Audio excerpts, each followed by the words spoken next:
Michael McCann. Thanks, Chair. Chair, I'll give you advice in terms of the speed issue, and I'll ask all my questions at the one time. I asked a question of the Minister earlier this year, and I asked him how much free space there was in both your buildings at Abercrombie House and Palace Street, and I received the response back that there was no free space. Is that answer somewhat disingenuous when you consider that DfID uses 16.7 square metres of space per member of staff when the government target is 10 to 12 metres square? And so how can you say that there is no free space when your use of space per capita is so high? Are you aware that there's enough room in Abercrombie House for 300 plus additional workstations? So again, why can you say there's no free space?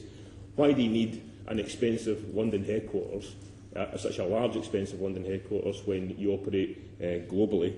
And finally, we know that the previous government's commitment to relocate 70 jobs, and it's been mentioned in evidence earlier, to Abercrombie House is taking place. Can you tell us what those posts are and how the decision process was made to place those jobs in Abercrombie House? Sure.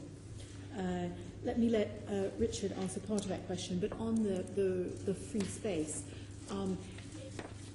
if you look, say, for example, at our current office space in Palace Street, there isn't technically free space at the moment, but what we've got is a plan to reconfigure the space so we can squeeze more people in. So we are moving to a system where we will only have 7 desks per every 10 members of staff, and everyone is going to have to hot desk. To do that, you've got to reconfigure, get smaller desks, have cabinets so that people can leave their things. They won't leave their things on the desk, they'll leave things in the cupboard. So it's that reconfiguration that we're going to have to do over the next year.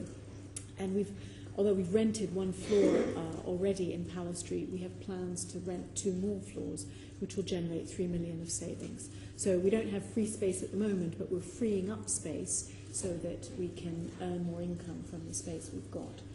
Richard, do you want to say something also particularly about Abercrombie? The 70 posts in Abercrombie were a mix of posts in Mark's area on the bilateral programme management side, particularly overseas territories, and Michael's side, posts on research and some of the policy teams. They were not corporate jobs, so this was part of the reshaping of Abercrombie. We decided on those jobs after a process of looking at a variety of options across the department and then consulting staff and then coming together as a management board and choosing those 70 as the ones we should go for.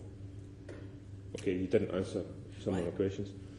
Sorry, which well, can you say that you said you've rented 1 floor of Palace Street and you aim to rent 2 more? You're not an estate agent, so I don't understand.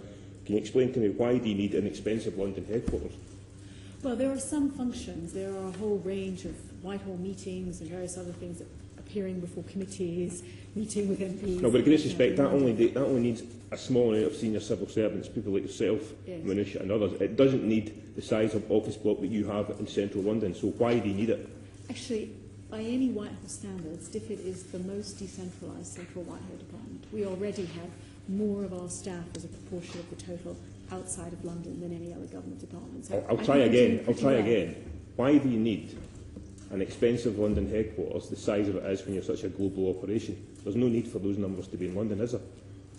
Well, actually, as I've said, by any normal standards, we are at the top of the league in terms of decentralised and having more of our staff in the regions. It's not just us who have to be occasionally in London. We've got staff who have to liaise regularly with the Treasury. We've got staff who've got to liaise with the Ministry of Defence. We run the stabilisation unit. We've got a whole array of functions which have to be done in collaboration with other government departments, with other central government departments, as well as engagement with ministers. So every single person that you employ in London has engagement and direct collaboration with other government departments.